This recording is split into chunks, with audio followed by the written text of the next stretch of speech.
Giấy củi thôi đó hả?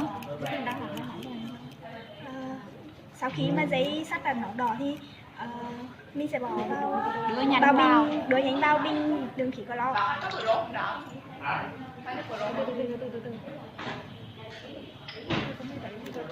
Hắn chạy sáng mới hay.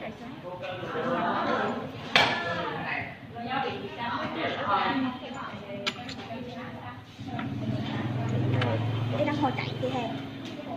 Làm cái nở luôn đi.